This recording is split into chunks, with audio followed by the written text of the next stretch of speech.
Rise and shine, my sinners.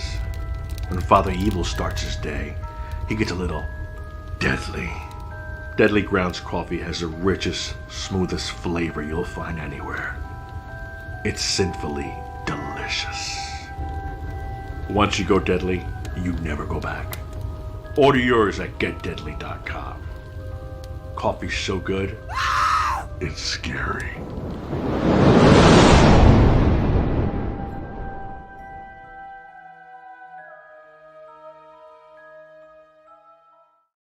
Hey, happy Halloween, everybody. My name is Leo. I'm the pumpkin behind the keyboard tonight. We have an awesome show scheduled for you as always. And with us, Jar Jar. How's it going, bud? I'm Sasquatch. It came in blurry. I'm doing great. It's happy Halloween, everybody. I'm the only clown that didn't get dressed up tonight. But over to you, Carrie. Hey everybody, happy Halloween. Hinata and I are here to wish you a happy haunted night.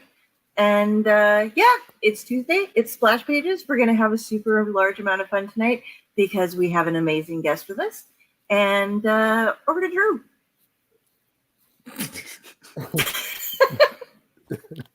I love it. Wake up, Drew. I tried to think. I couldn't help it. It just popped in there. Hi, everybody. I'm Drew. I'm the one who peer pressured all these beautiful people into wearing costumes. And it's happy Halloween. So, all you ghosts and goblins who got too trick-or-treated ahead of time, welcome to the show. If you're seeing it afterwards, welcome to the show.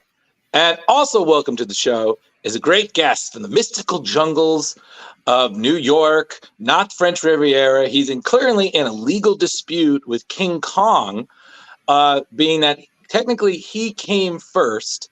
The one, the only, mighty Joe Young, Joe St. Pierre, everybody. Yeah.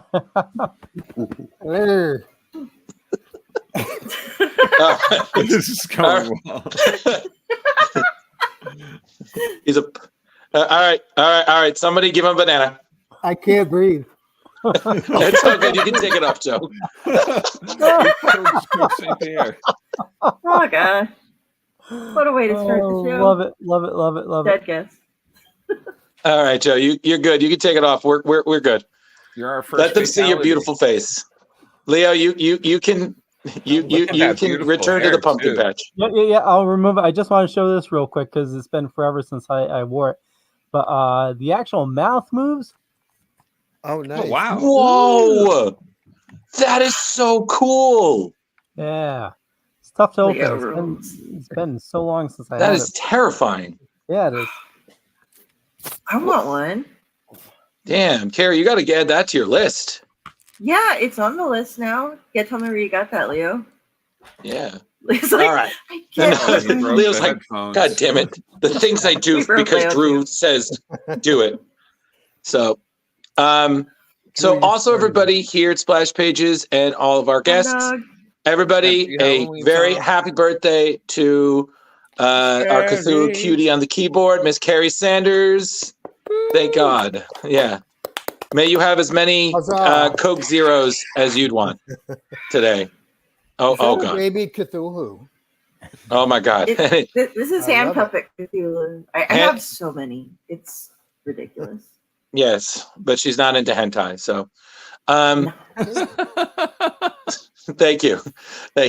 All right, so well, show Circle the Drain very early. We're 2 minutes in? Yeah, exactly. So I will say this, Joe, it's been a minute. Welcome back. Thank you for having me back. Always fun. Yeah, man. Good to see you. I think I saw you for like 2 minutes at Terrificon, and then it was so crazy, but in the best way this year. So I was like, I know I said, hey, I wasn't rude, but I was like, we'll catch you, and we did not catch you. Well, you kicked me. You kicked me in the leg, but other than that, Terrificon's a very huge show, and it's only getting bigger as far as Artist Alley goes. So I'm sure there were a lot of people there that you hadn't interviewed, right? That might have actually been my purse because Drew just grabbed me, and I'm like 5'5", and drug me through like top speed. So my purse It was you who whacked me. That's what yeah. I'm just like going along, just knocking people over. The little sidekick. Yeah. Okay. Sorry about that. It was adorable. I made sure to show up today. Huh? You did. I know. And Joe thought I was kind of like just figment of the show's imagination. Check out my past interviews on this show. This guy's not here. This guy Yeah, is not here. He never shows up. That guy. No. But so what have you been up to since we last saw you? How's things? Same old, man. I sit at my table for 12 hours a day and pound out garbage. Yeah. Hey, 12 hours a day sounds like the dream. Yeah, man. Look what I got. I got my latest book here, which came out last year, and I want to show you a preview for Halloween. This is the cover for my next book, which is wow, that looks great. Which is like a very appropriate for Halloween, a horror / sci-fi mashup. Mm-hmm. The Cricket, her name is Cricket. Cricket's character. I was going to communicate with the dead trapped on Earth. Oh, you were going to quiz people? Go ahead. Yeah, because we should all know who the characters are at this point. Well, except for Carrie. Carrie hasn't been around for Joe, but everybody else should know Cricket. I'm not sure. Oh, and look at this. Is this revenge, Jeremy? This is just like, oh, you didn't make me a costume. I'm gonna put you on the spot. I just got these in the mail from CGC yesterday. Wow. These are the B variants. They're all black. It's hard to see in. Oh, I was gonna say, like, yeah, I was gonna say like you forgot there's something on the cover. Yeah, I was like, you got a 9.8 for tinfoil? Oh, okay. They have a glossy gloss / matte finish, so you can see the logo. Nice. It's hard to see. You can see the logo and the Aquarius symbol in matte, but it's very hard to see in this. Yeah, it's a little. I thought you had a 9. I thought you had a 9.8 thing of tinfoil. I was like, man, I could do that for you with no charge. It's a 9.6. I don't know what happened there. These are very hard. The black covers really hard to find. Why do you do the signature series for them? You know, they actually submitted them to I have a signature series account. I actually submitted them, but I forgot to sign them. Wow, that's awesome. Thank you. You know, like I said, it's the black cover, so they're really, really hard to find in what I would consider a 9.8 condition, right? It's just the slightest little blemish. So I think I went through 2 cases of them looking for 9.8s, and I spent so much time doing it, I forgot to sign the ones I found. So. Now you gotta wait till there's a con so you can meet them again. You know, that's Wow. Welcome to my world. And I've got Drew plenty of others. What's that, Carrie? I was saying Drew was saying that he thought it was foil, but I actually learned something yesterday when I was doing some research on stuff, that things with foil on them are actually really, really hard to get rated above a 9, because the foil has a tendency, no matter how carefully it's handled, to curl during to peel off the cardstock. Yep. Yeah, I've heard that. So, I can believe that. Mm-hmm. So there, Drew. Yeah, but it looked really cool though. A 9.8 foil cover is impossible. Yeah, I'll stick to my chrome of the 90s. There you go. So Joe, 40 copies of it. No, please don't, Leo. So Joe, we did something very different, because normally we vote, but we had you choose the book that we read, at least one of them. So which was very appropriate for Halloween. Fear. I agree. By Howard Mackey and Lee Weeks. It was a Ghost Rider Captain America crossover. So show your copies. Wow, that's awesome. Wow, that thing is deep. That is well read. It's actually in mint condition, dudes. I don't know what you're looking at. Mackie. That's awesome. I thought the corner was curled up there on up by your hand, other side. That's No. Oh, you I- know what? Oh, maybe you don't see this in the digital version, but this is actually a gatefold cover. No kidding. Can you see? Oh wow, that's dope. Holy, that is so fucking cool. So when Drew, it's that's on my list. So when it's folded, Mm-hmm. the part of the I don't know see. where it's folded, it's a little bit short. Okay. The width, it's probably about almost a 1/4 inch short. So Wow. maybe that's what you were seeing, Jar Jar. Yeah, I the believe white so. space. Yeah, that's awesome, man. Is Yeah, this it was signed though? it's not signed. No, Oh, Not you yet. forgot to get it I'm signed. not really an autograph guy, to be honest. But No, I figure Well- with meeting all these guys, you'd be pretty much Well- sitting there with all these guys, you'd pretty much be able to be like, Well- hey, Well, Joe, I will say Are this: you- if you get to meet either one of them, they're super pleasant and very chill. So I have met both of them. Yeah. there you go. See, so you already know. Mackey was the writer, and Lee Weeks is the penciler. Al Williamson is the inker. I've never met Al. Mhm. Greg Wright, I remember meeting Greg Wright back in the day. He worked at Marvel when I was there during my regular full-time Marvel gigs. I met Right. Greg. I think he was a colorist. Mhm. And yeah. Mhm. you But- want to tell everybody how you started at Marvel? You punk ass. Yeah, you called them up. I forget who the editor was. Alfred E. Newman. Jar Jar calls up Alfred E. Newman at Marvel and says, "Give Mighty Joe Young a job." He needs a job, damn it. That's how it happened. I went in with the gorilla mask and everything, and they were And like, bam, "You're hired." history was made. Dress for the Yeah. job you want, people. It's a true story. That's right. You know. Hired monkey. That's me. Yeah, but so this I have to say, Joe, I didn't expect this to work because like Captain America, you think certain things, but teaming up with Ghost Rider, especially you have Danny Ketch Ghost Rider, which was the second one, and he's a little bit more seasoned than the Ghost Rider we saw when we interviewed Howard Mackey. I mean, that was literally issue 1. I didn't think this would work, but I was like, wow, Mackey really made it where Captain America and Ghost Rider actually teamed up, and it felt made pretty sense. natural. I mean, what did you think? What did I think? Yeah, I totally agree. Yeah. Yeah. Definitely Ghost Rider centric. The focus is on Ghost Rider. I think he may have been writing Ghost Rider at the time. Yeah. Yeah, I think and so. So Cap has that.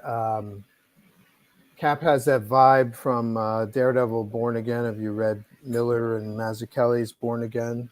Mhm. When Cap shows up, he's kind of like this iconic figure, and so he had. I think Howard wrote Cap kind of in that iconic figure mode, so he kind of comes in, becomes an example for Danny Ketch on how to kind of move through life as a vigilante and stuff like that. So Yeah, totally. I thought it worked out.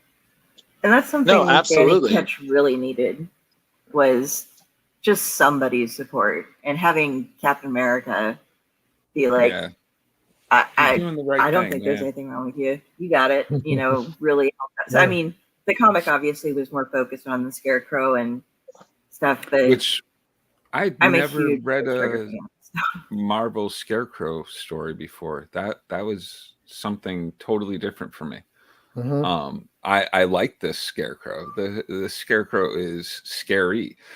Like, Yeah, totally messed up. Yeah. And for him to keep referring people as packages I was like, well, that's terrifying. Yeah. I was just like, if someone it was like, oh, hey, look at the pretty dolls. Like, okay, we're gonna go the opposite direction. Somebody is cuckoo for Cocoa Puffs, and we need to run. Yeah. Totally. You need to let the fear out. Look at Yeah, the fear out. and then it was funny because there were certain things I was like, this commissioner who is convinced Ghost Rider is like the worst thing ever. He's kind of got that like J. Jonah I was Jameson. gonna say that. Yeah, Thaddeus Ross kind of energy to him, Mhm. where it's just like, I don't care what you do, and I'm like, you get him. I need And, pictures of Ghost Rider. Yeah. You know, no, and what was also nice is I feel like whenever you get these like classic, like these team ups, a lot of times they just become like big old slugfests. Yeah, Like, exactly. you know, this And one, the opposite happened here. yeah. And I have to say, I was kind of refreshed because I was like, I was expecting that. And I was like, listen, he's Captain America, so he's going to hold his own, but that's a spirit of vengeance. Like, it's got to be a draw, right? So, but I expected an arm around the waist on the motorcycle. Oh yeah, It was just a missed opportunity. Okay, Cap riding bitch. We got see, I'm reading it and I hear that song from Mannequin in the background. So if you can hold this world together, living on whatever. And I'm just like, oh my God. Exactly. Nothing's gonna stop us now. Just like, oh God. Oh, poor Captain America. I'm so sorry, Cap. I love you. Cap rode a bike for a long time, and a lot of the issues, Cap had his own motorcycle. Yeah. I thought for sure I was going to see a scene where the two of them were just kind of riding together, but yeah, that would have been dope. I was a little surprised to see that, Cap on the back seat.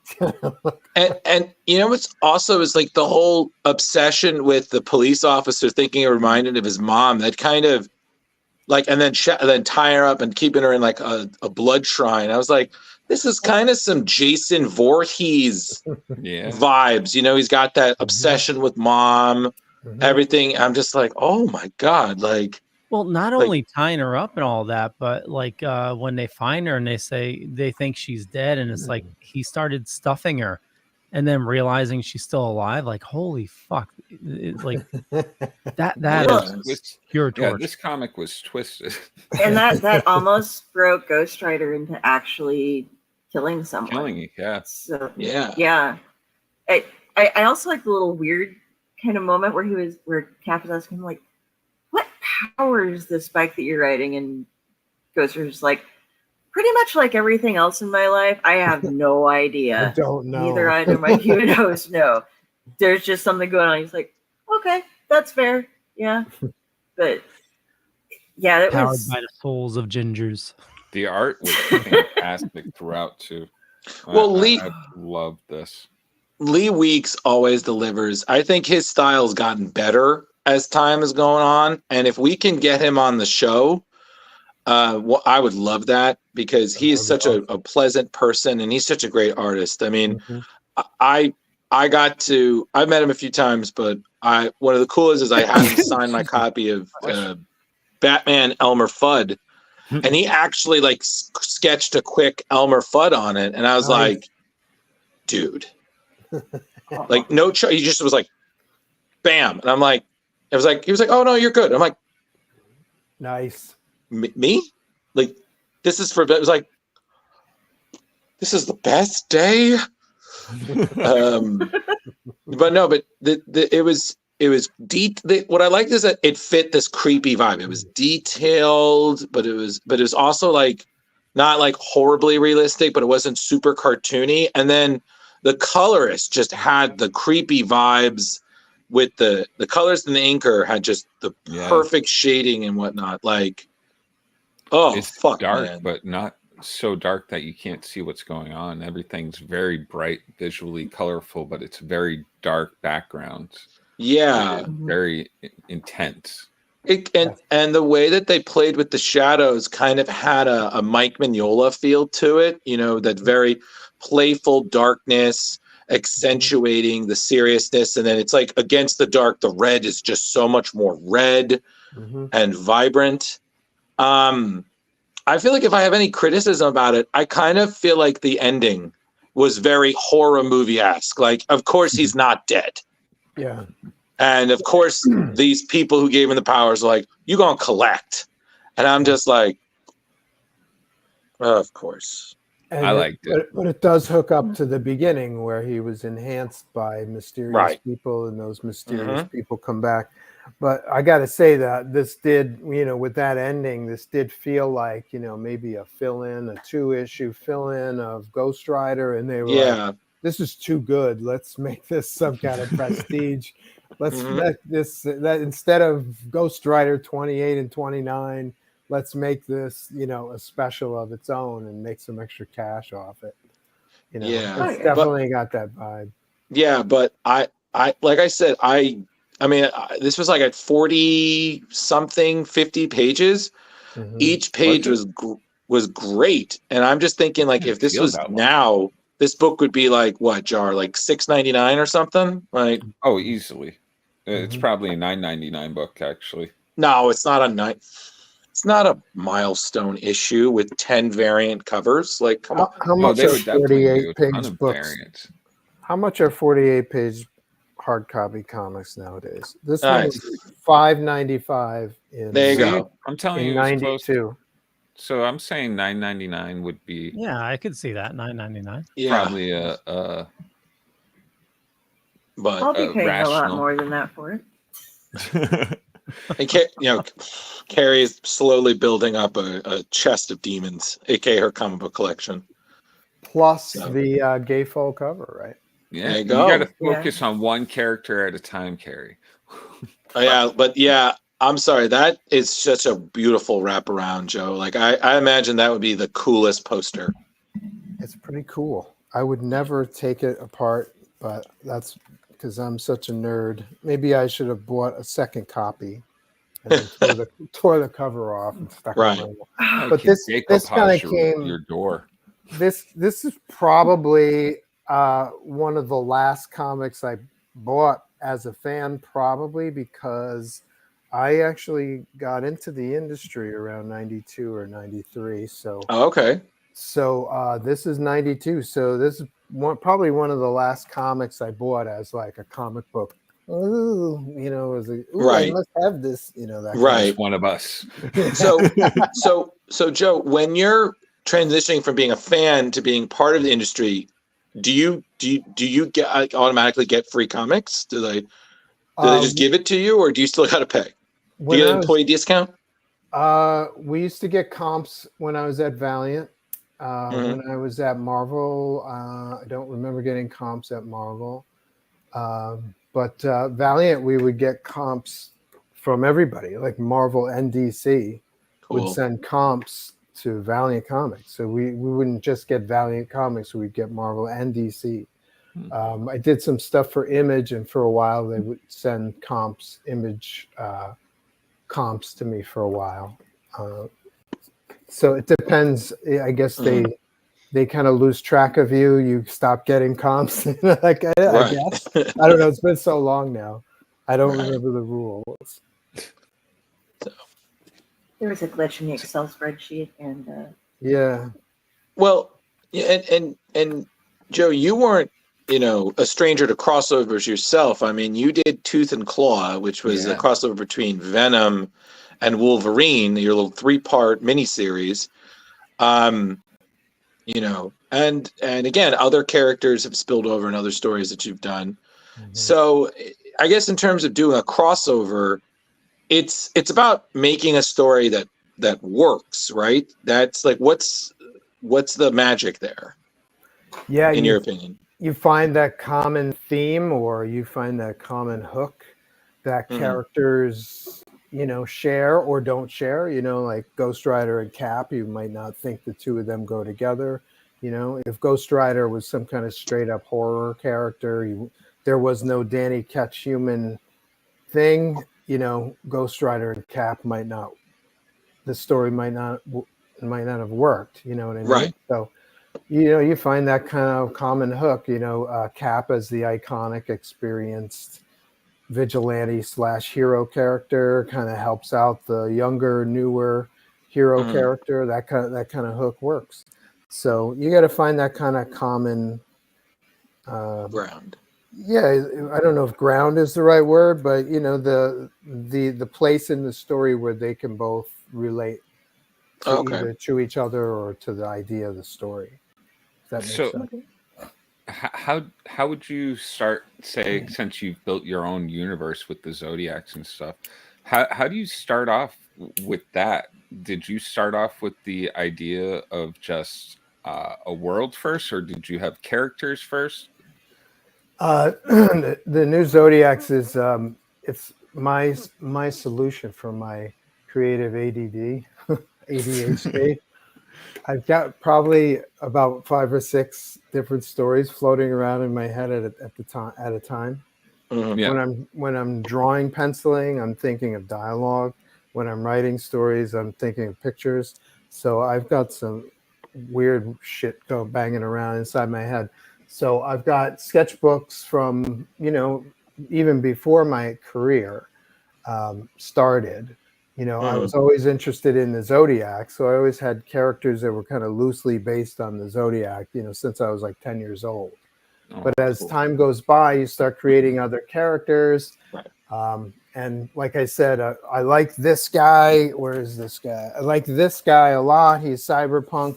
He kind of solves my Jones for sci-fi, for computer generated hacking stories and espionage stories, corporate theft, that kind of shit, Robin Hood.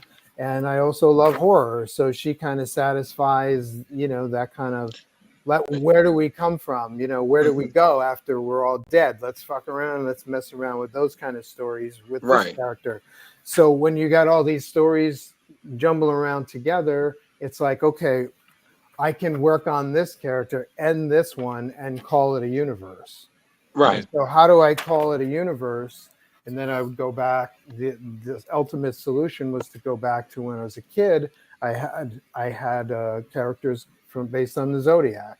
So I was like, okay, what if we replace those old 10-year-old characters with new ones and use the motif that I had back in the day? That's really how the whole kind of thing came up. So on days when I don't feel like drawing horror stuff, I can work on something else. That's the idea. And how come you don't do more with Lion? Yeah, he's next. He's number 4. Oh, okay. But I gotta wait a story little is longer. written. Yes, I know. Cool. I know. And like I said, I've got a million other gigs. I have the day job. Commercial art. So then work on this on the side, and it's all a jumble of just pounding out work. And I don't know. It's tough.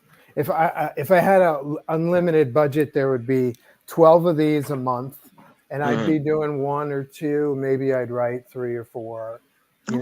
But unlimited budget, this would be like monthly series. So that's the problem with this being one guy with 2 hands. Right. Piggybacking a little bit back off of what Drew was saying before, I was asking some friends who are interested in you too about questions, and our friend John Krissa, who's a comic book collector and seller and artist, has asked, as someone who's worked a lot on more of the abstract or unique stories that utilize the flagship characters at Marvel, which has been your favorite or least favorite, and what's one that you still can't believe happened? Wow, 3 questions in one. Nice. Yeah, kind of just if he gets lost in a tangent, pull him back. Say something like this one sucked or something. You have to worry about that. Well, I did a one shot. I kind of came in towards the tail end of the Clone Saga in the 90s. And as a fan, I was like, oh, I hate Clone Saga. It stinks. But as a professional getting work, I was like, yes, please, may I have another Clone Saga story? Yeah. Right. We'll make this even longer. Yeah, exactly. So there was a Clone Saga one shot. It was kind of like a review of like the last 25 years of Spider-Man's history up to that point. Right. And so I got to draw like all the major supporting cast members and the villains, the classic Spidey villains all in one issue. And that was a blast. And I think that was probably my favorite overall product. Okay. And but the Venom Wolverine, the Tooth and Claw, the first issue of that was my best-selling book at Marvel. So that one has a special place in my heart. And that one people still recognize that one. So they'll come up to me and they're like, I have that book at home, okay, good for you.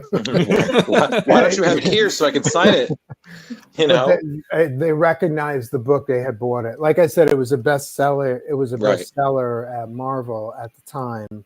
So I guess a lot of people have that issue, whereas the one shot, Parker Year's one shot, was probably, because it wasn't one of the core Spidey titles.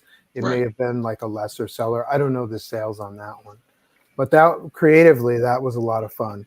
And what don't I believe happened? I guess there's a part of me,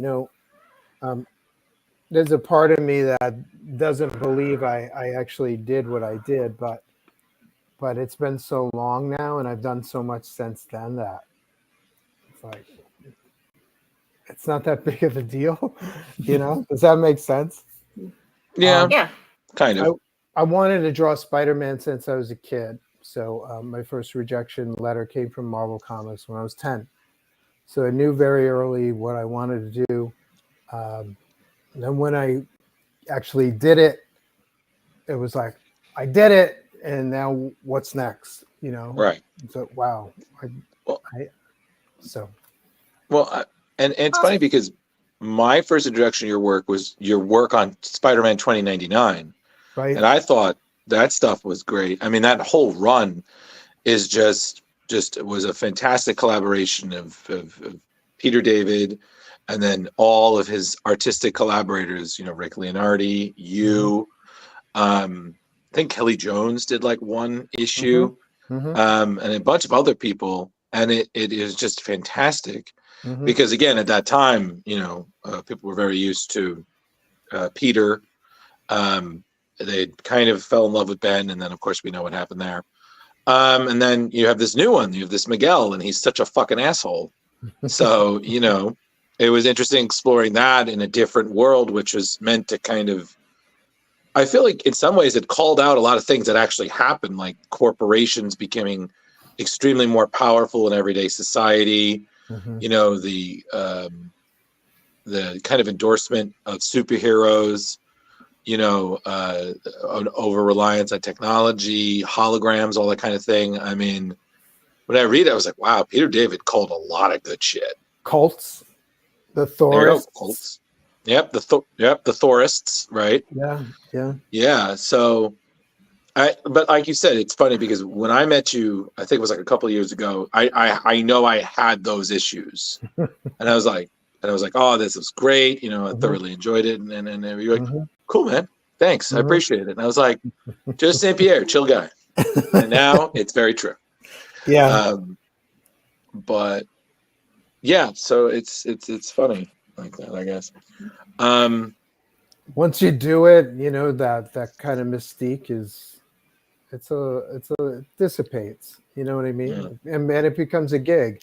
Like I said, this is the man behind the curtain. Yeah. This is one of the last books I bought as a fan. When I became a pro, I actually really didn't have time to collect comics anymore. I basically stopped reading, and it was just me at the table. 12 hours a day. 7 days a week.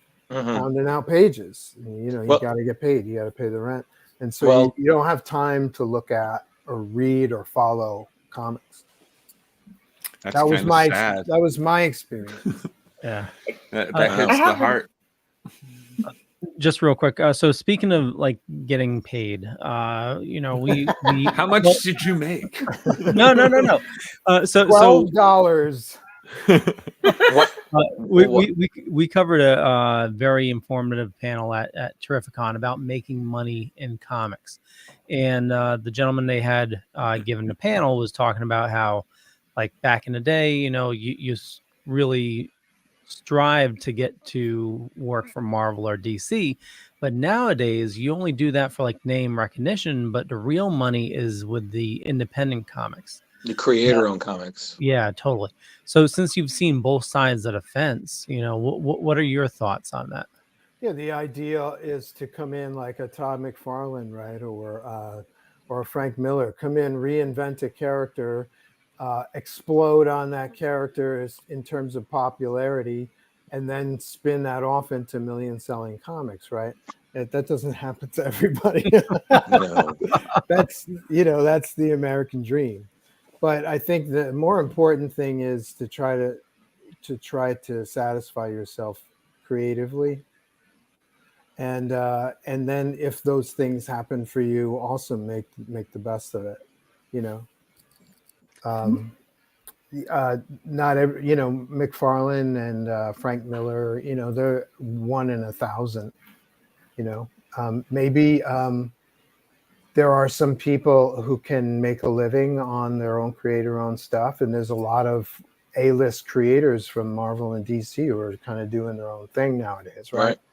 But invariably, I think you see they'll do like 5 issues of this, and then they'll come back to a Marvel or something like that, and then do their own thing again, unless they're very comfortably well off. Jeff Johns doesn't have to worry about paying his rent, so Jeff Johns can go and do multiple things and arrange. He's an A-lister, right? But not everybody's an A-lister. I wouldn't consider myself an A-lister. I didn't have 25 issues on Green Lantern or on Spider-Man or something like that. I'm a working pro, hired gun. I thank God I can, knock on wood, I can make a living doing what I love to do, but I didn't have that series that connected. I don't know if a series that connects is even a thing anymore. I don't know if huge runs on comic books, if that even is a possible thing anymore, the way the industry is going and stuff like that. So it's interesting. And so you just got to navigate to the best of your abilities. How do you feel the popularity of comics? Do you think it's at an all-time high now, or are we just seeing the movie madness and no real push towards the comic side of it? I haven't really been in a comic shop that often since COVID hit. Sorry to say, really? It's kind of weird. So I get a lot of information online and stuff like that, and a lot of what I see online with the variant covers and stuff is like there's a lot of speculation, and I don't see people. And there's a lot of people talking about the movies and how Marvel's in a rut. What do you mean Marvel's in a rut? They're talking about the movies. I don't see a lot of people talking about the comic books. Right. And so I'm a comic book guy. I'm since I was a kid, I like to read comics. I'm a huge fan of great comics. I like to encourage people to read great comics. Yeah, you did a good job. I don't see a lot of people talking about comics, at least not in my exposure. Do you guys? I have 5 kids and not one of them reads comics. Yeah. I have certain friends that I feel like I can talk about comics, but a lot of us aren't really collecting like we used to. Yeah. So a lot of the times we'll just reminisce about the highs and lows of, what we grew up on, what we collected, our favorites. But modern, not as much. I mean, it's tough. I think I have like 3 or 4 I still read from modern. Yeah, gotta pay the rent first, and then we should, asterisk this chat. This is a caveat about, mainstream superhero comics, Marvel, DC, comic shop experience, that kind of thing.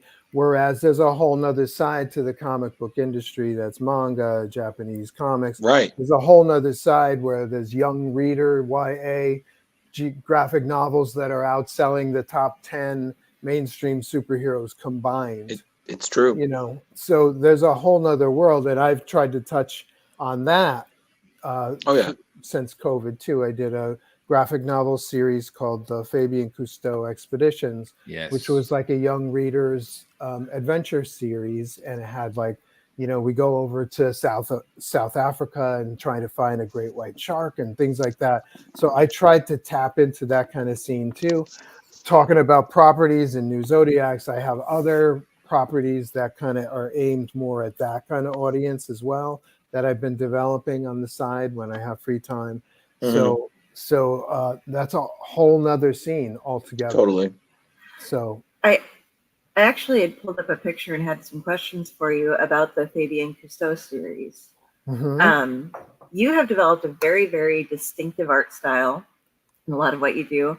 And I'm going to pull up a picture, but how was it a matter of just like the directions and things that you had the creatures be in so that you could use your art style and still be able to, like, in this case, show, you're able to label all of the different parts of the turtle for kids that are reading it to check out, but it has your style. It's just a little like which direction it's gone, Is that hard for you Are to you do? saying are you saying the style is different than the mainstream superhero style, Carrie? Okay. I guess what I'm saying is you kept still your somewhat the same style as I see you doing, but it's kind of like the way that the turtle is angled was set up so that you could see everything. Is that how you worked around stuff so that you could keep because it's beautiful and you can tell that it's your work, but it's, it would be very hard on some of your Venom comics, for example, to label all the different parts because of the, stances that they're taking. So a lot of things that I can talk about there. Thanks for the props, but I have to say that I approached the Cousteau series with the same brain that I approach the superhero stuff with, which if I have anything that I do well, it's to show action. I'm very good at composing action poses and stuff like that, and my comic storytelling is pretty good. Combining those two things. So when I came to that, if this is me looking at contemporary YA graphic novels, I see even the action shots of some of these artists are like, you could have pushed that. You could have shoved that turtle into the camera a little harder, you know what I mean? And so I thought this might be a good time or a good opportunity for me to bring what I do well to YA stuff. And so that angle on that turtle that you showed was kind of me, I could see like a Venom in that pose, kind of diving off a roof towards the camera. You know what I mean? I can see a Venom figure in that shot, which may be hard to picture in other people's head. But as far as I could do it, but as far as labeling the parts, that's just a design thing. So it's like, okay, if Venom's in that pose, I would design the page so that if you need to label Venom's leg, and his teeth, and I could do that. That's just a design thing. Right. But what I do think I did in the YA stuff, I did much less hatching, and I tried to draw a little bit more cartoony, like a little bit less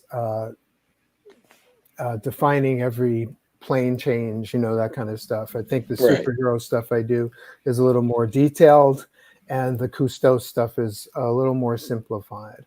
And that was kind of intentional also. It was beautiful. But I can show you other properties that I'm working on where the style is different again. I something on my what are you working on that I could show you. Well, I don't want to. I probably shouldn't show you because it's not. Well, hold on. It's not camera ready. Oh no! While not safe for work. While he gets it, I just have to get this out because it came to my mind when you were talking about it. Have the turtle venomized, but then it turns into a character, a teenage mutant venomized turtles. Get up. Yeah. Don't tell Justin. Venomized turtles. Probably shouldn't do this, but it's Halloween, so. Yeah. It's my It's birthday. like a party. It's your birthday, Carrie. Yeah. Break the rules. Yeah, Create a man. Venom Yeah. turtle. You're the man. There's a Venom verse. You know, anything's possible. The stuff is locked in copyright wise anyway. So Is that the original cover art with Cricket on it behind you? yes? Oh wow! Can you see that? How'd you? Yeah, You can see the bottom half. Wow. That's That's crazy. That's still beautiful to look at. Look at that. That is That's just crazy. detail AF, man. That's awesome. Nicely done. Cool little story about this. The colorist for the cover, for this cover, her name is Laura Martin. She's a A-list colorist at Marvel. Yes, she is. And DC. She works with Walt Simonson on Ragnarok. Yep.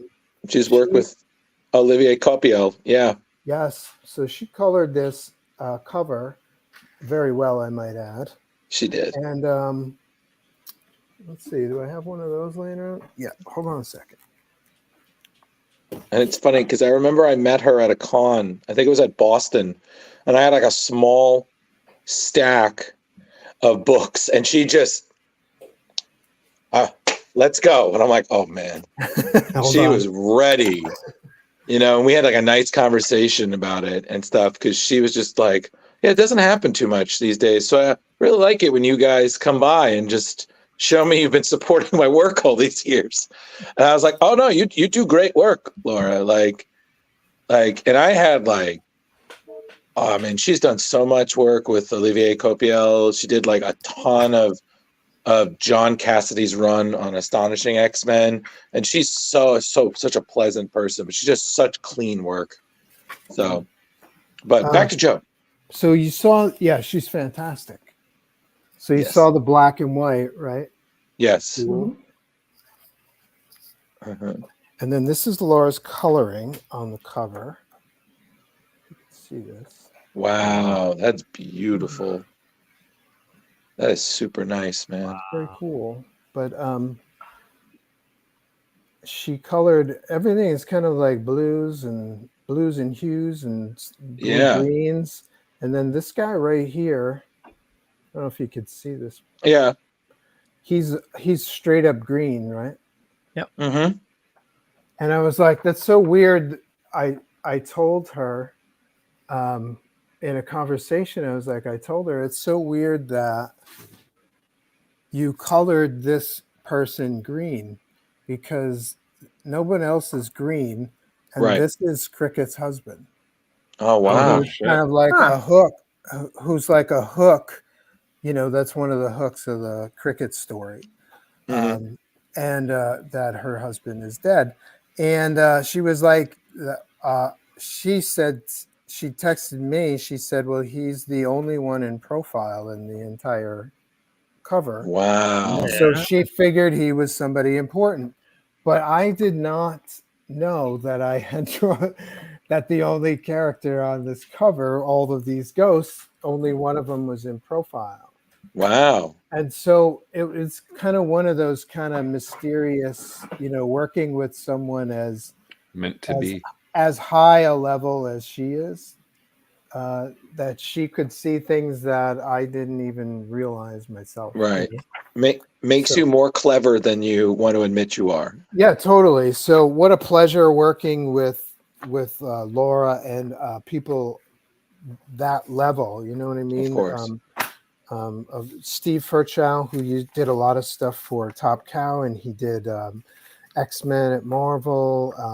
You know, he's another guy. You know, I'll give him a black and white piece, which I think, oh, this is pretty good, and then he'll knock the freaking bottom out of it. And it's like, yeah. Wait, it's like this looks completely different than the black and white, but it looks fantastic. You know, it's like another level of fantastic. So I love working with great creators like that. I'm always amazed what a colorist can do with a piece. It can, as you say, it can change the whole piece from one picture to another. We can segue to the Ghostbusters because on that note, because I think, you know, the difference between the level of skill on this in the coloring world and the level of skill on the Ghostbusters world, it was a fun experiment for me. Totally.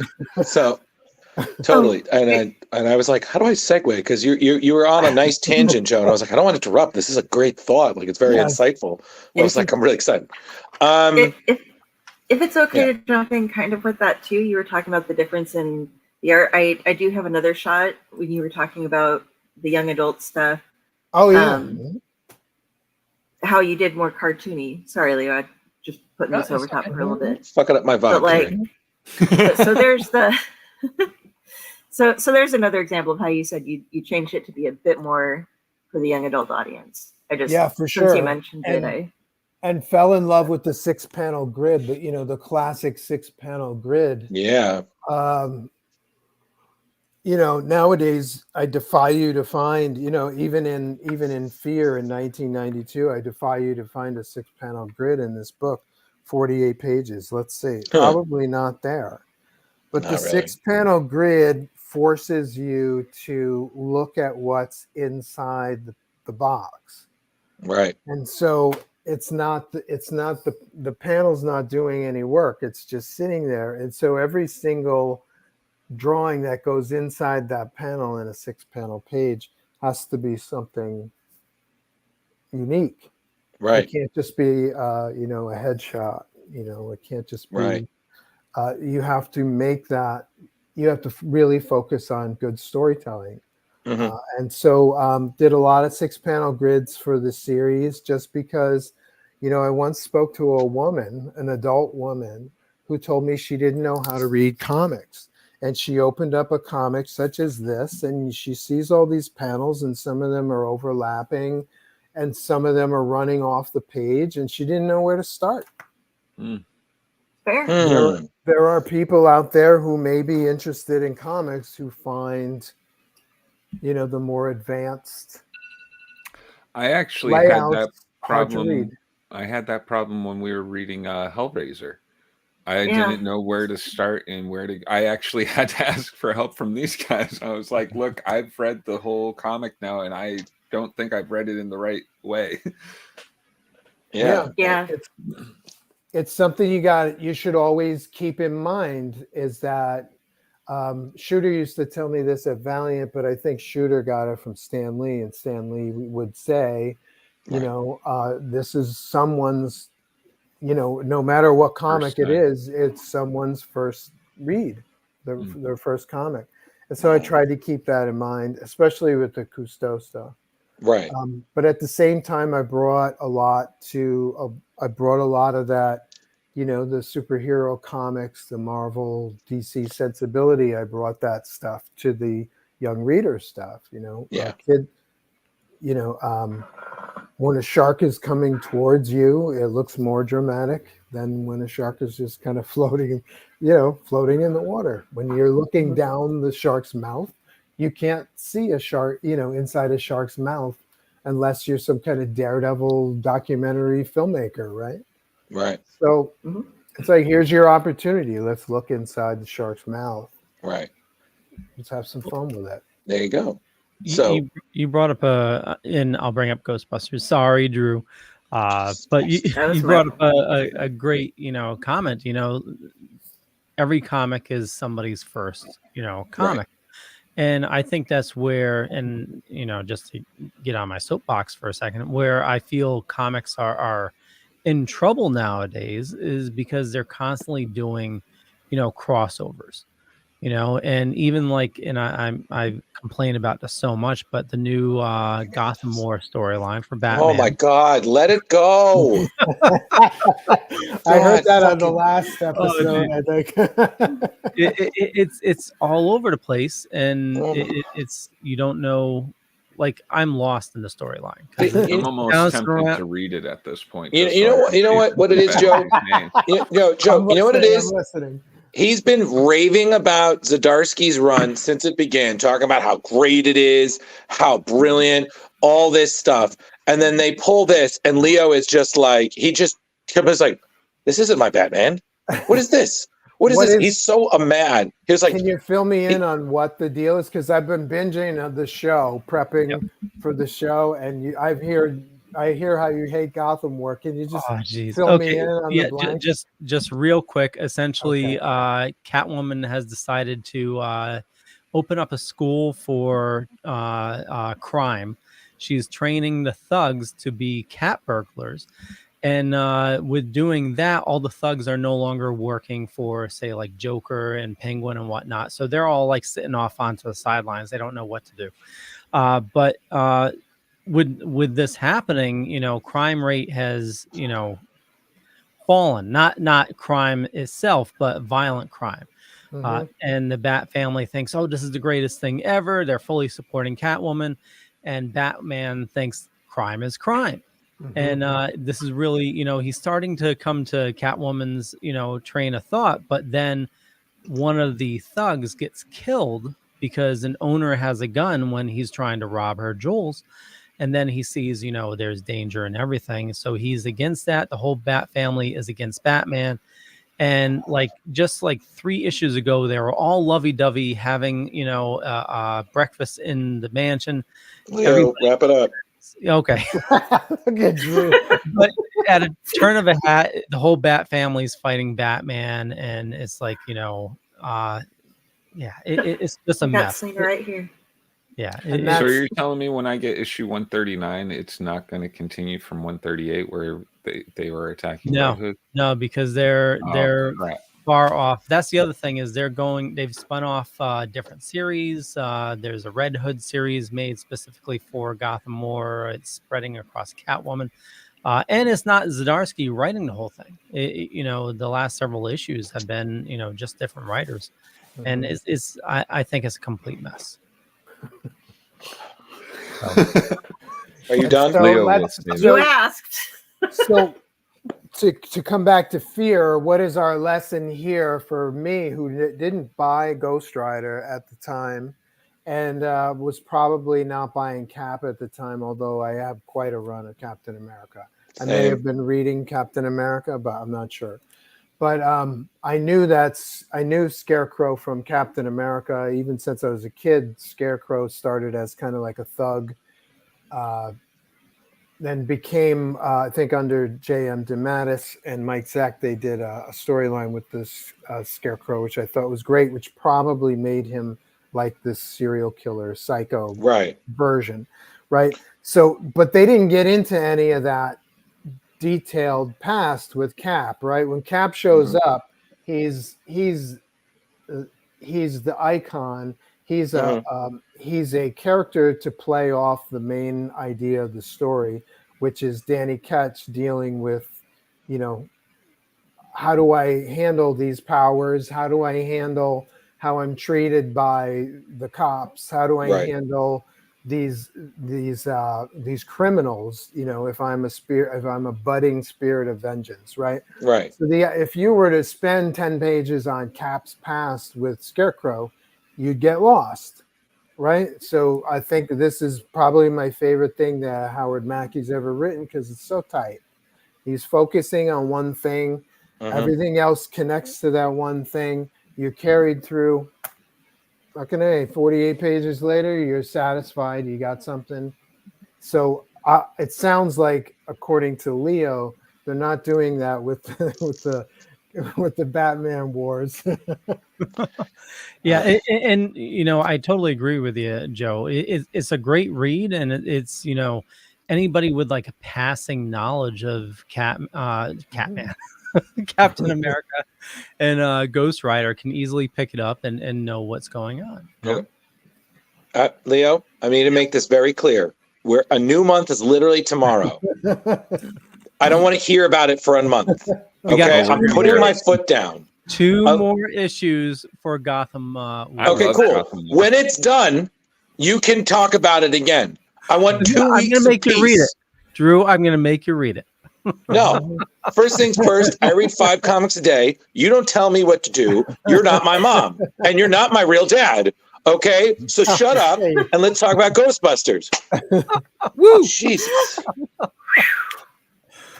I'm sorry. I'm good. So did I tell you our pick for 2 weeks from now is going to be Gotham War? Yes, and I will fake a stomach virus and not go on the show. I'm going to pull my so- stomach virus card for that. Yeah, exactly. Just, I think I have a stomach bug. What is it? Oh, to pretentious ginger bullshit. It's a rare disease. Very straight. It's 24-hour bug. Very, very rare. So this, I was thinking of simple stories we could take to Halloween. This popped in my head. I haven't read it in forever. So rereading it was just great. As anyone knows, I'm a huge fan of this run. We had Eric Burnham on the show. He is just such a delight. Him and Danny Showing are just a beautiful collaborator. They're still doing stuff to this day. I love this story. I'm a big fan of also Halloween stories with the Ghostbusters. Every Halloween, I rewatch the Real Ghostbusters episode, When Halloween is Forever, where they fight Sam Hain, who is the epitome of Halloween, in his attempt to, of course, take over the world after being free after 1,200 years. This was great. I love history. I love folklore. This, to me, was right up your alley with that kind of Mike Mignola fairy tale storytelling. The thing that shocked me is just reading it. It's like, this story got dark. I mean, you think Ghostbusters. I don't think I've ever seen mention of the devil. Johnny.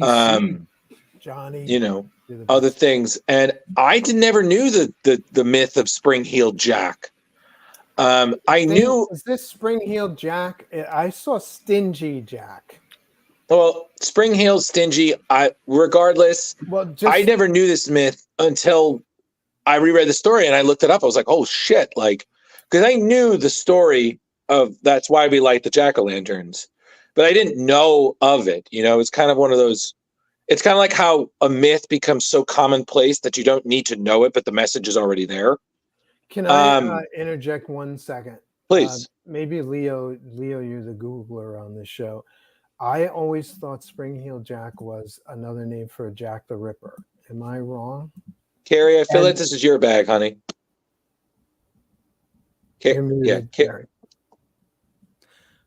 Spring-Heeled Jack is an entity in English folklore of the Victorian era. The first claimed sightings of Spring-Heeled Jack was in 1837. Later sightings were reported all over United Kingdom, were especially prevalent in suburban London, in Scotland. You know what? I'm right. I'm wrong. I referenced Spring-Heeled Jack. It is Stingy Jack. So, Joe, you were right. Okay. That's my bad. Sounds like I was wrong too, because Jack the Ripper is 1880s, right? Yeah, he was 1888. I'm a Jack the Ripper expert, kind of. Oh, are you? Cool. Yeah, and what I was trying to say, I didn't realize I muted myself because I was typing in because I wanted to get the dates right for that. But Steve Van Samson, one of the stories that he released a bit ago, in Black Honey references Spring-Heeled Jack and Jack the Ripper and stuff. Yes. So if you go through and read some of his latest stuff, he's on the network. It's amazing and it's really well written. So the wiki mentions Jack the Ripper as well. There you go. But so like I said, Stingy Jack, my apologies, everybody. I'm allowed one or two. It's not a Gotham War mistake. I just wanted to be clear because my brain is going, this isn't a Jack the Ripper guy. And so my brain is going, I like the idea of the character made a deal with the devil and somehow conned the devil out of taking his soul. I love that idea. Yep. Yeah. I wanted to see that book. Totally. Right? Is that my next project? I'm going to start. There you go. Why not? Ready, you draw it? Stingy great. Jack. Great. Just real quick, love this. Stingy Jack. You're right, Drew. The Jack-o'-lantern, also known as Jack Smith, Drunk Jack, Flaky Jack, or Jack-o'-lantern, is a mythical character. Right. It's Flaky Jack, by the way, not Flaky. Yeah. But and they would carve turnips. And the thing that I also like is that while they do reference other stories, which me being someone who's read the whole thing, I know the stories they're referencing, the characters, it wasn't confusing. I feel like you're like, oh, okay. But you can still, that's the majesty of Burnham and Showing's run. It was so effortlessly such a love letter to so many different levels of Ghostbuster fandom, but they still told these great stories that pushed the characters to new places. In this wonderful way of incorporating everything. You had the movies, the video games. They had a ton of Easter eggs in the cartoons. Like I thoroughly loved it. So but I would love to hear what you guys thought about it, being that I read it in the voices from the movies, so that's fair. it made it.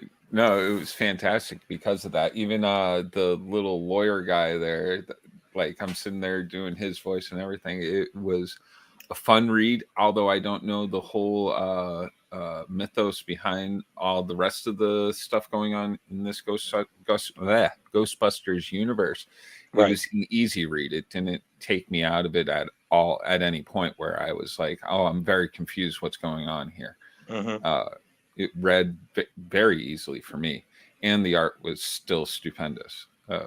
Dan just does such a great work. And the stingy, I'm with Joe. I want to read that story, Stingy Jack story. I want to see the devil get taken. Yeah, I think for me, rereading it, I was like, man, this guy is such a curmudgeon. He tricked the devil a third time. I was like, God damn, that's a clever idiot. Can you? I gotta say, I don't understand what happened on the end. And so he tricks one of the Ghostbusters into collecting him in one of the cells. Yeah. Right. And then the devil comes out of the ground and grabs the cell. No. The devil grab? He grabs a pumpkin. It was the turnip. Yeah, the turnip. The turnip. He grabs a turnip. Right. And what does that mean? I didn't get it.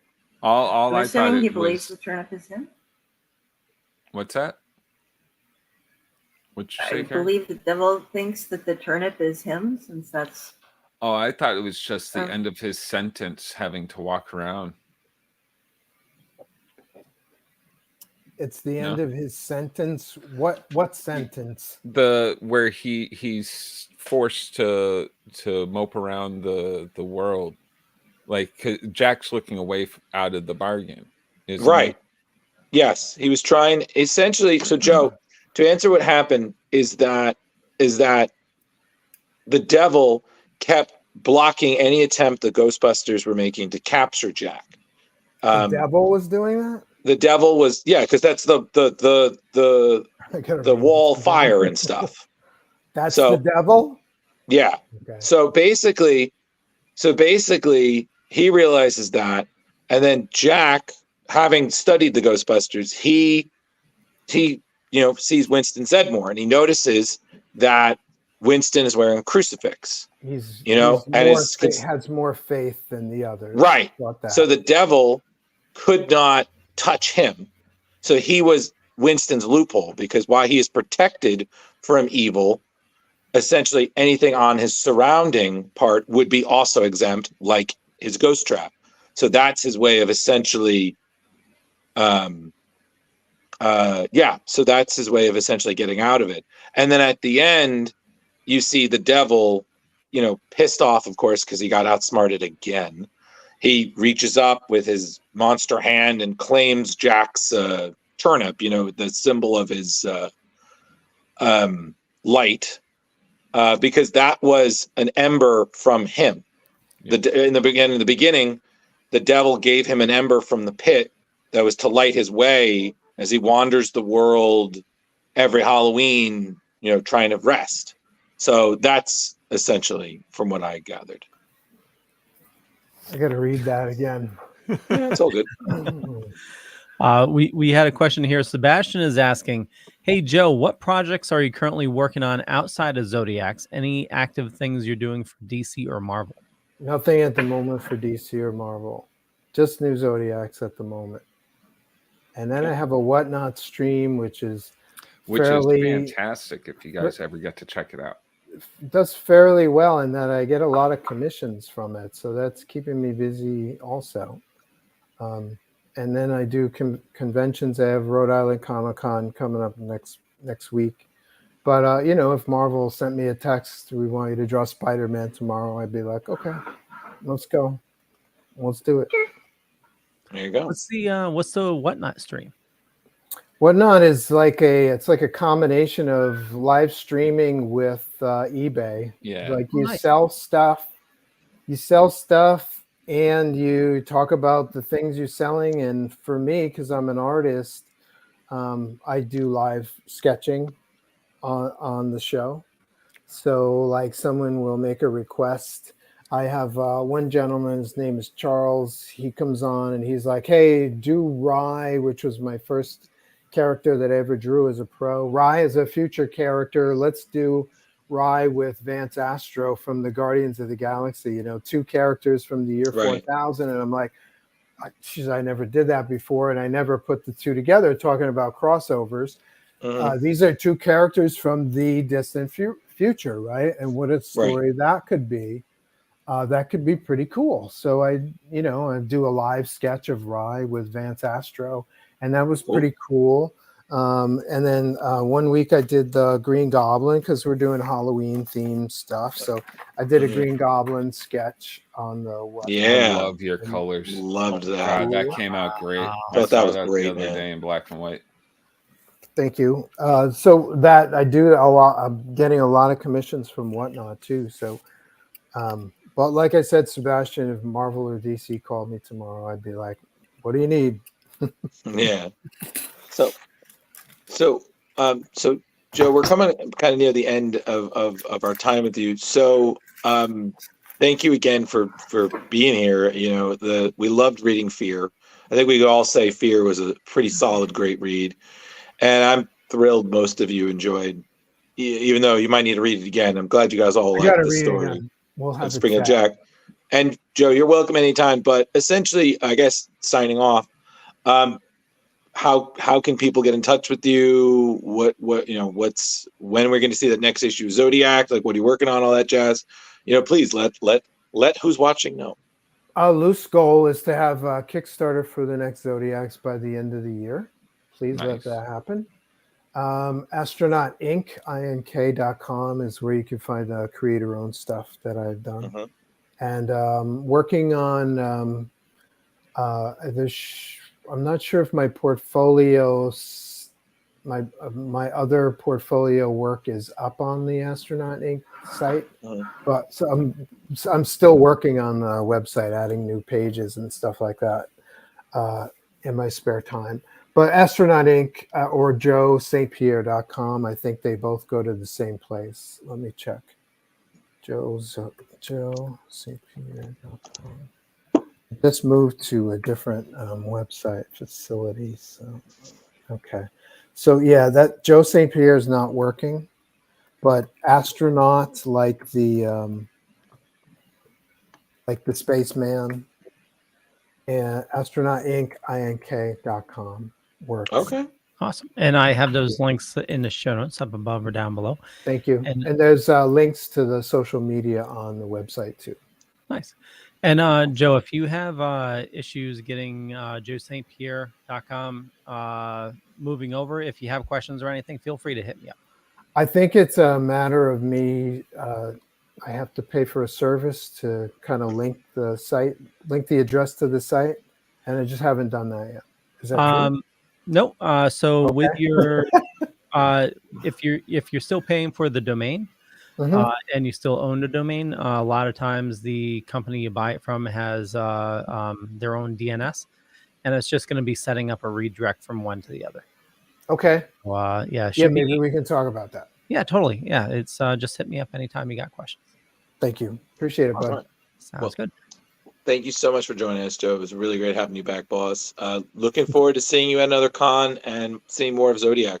Are you guys going to Rhode Island? No, sadly. No, sadly not. Not this Carrie, year. Where are you located, Carrie? I am in Lincoln, Nebraska.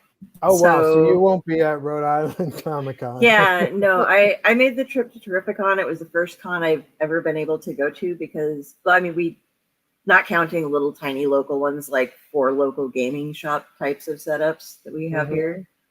So that's what I'm aiming to do that as often as as possible, and maybe get something else in again, because you guys on the East Coast have it made.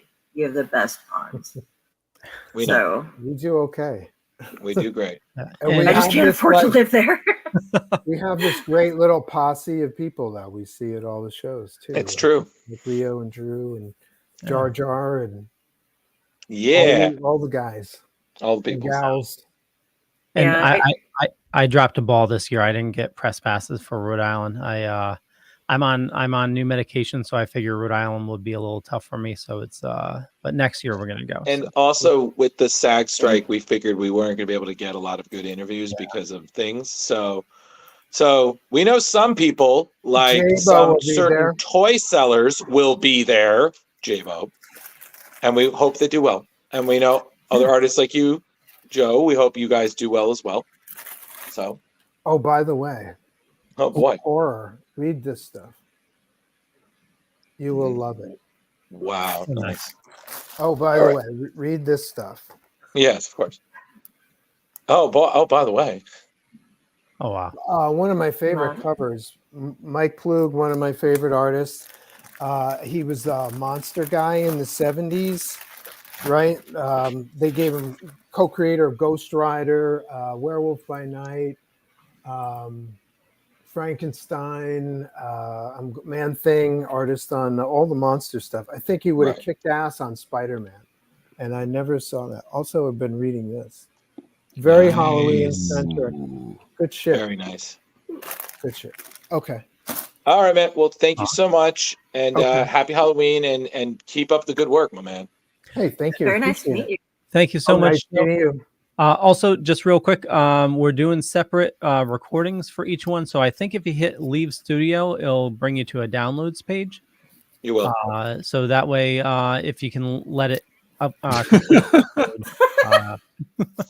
do I look?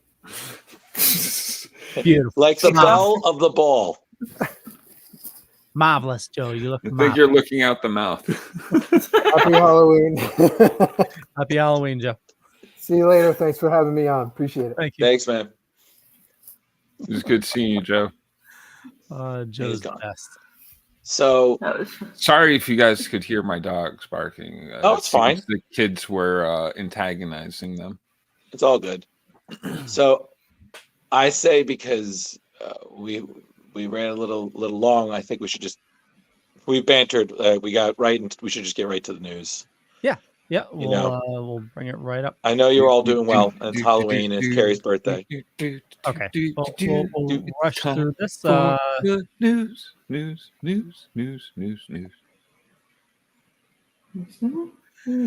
So who has the Deadly Foes variants? I don't think anyone claimed that.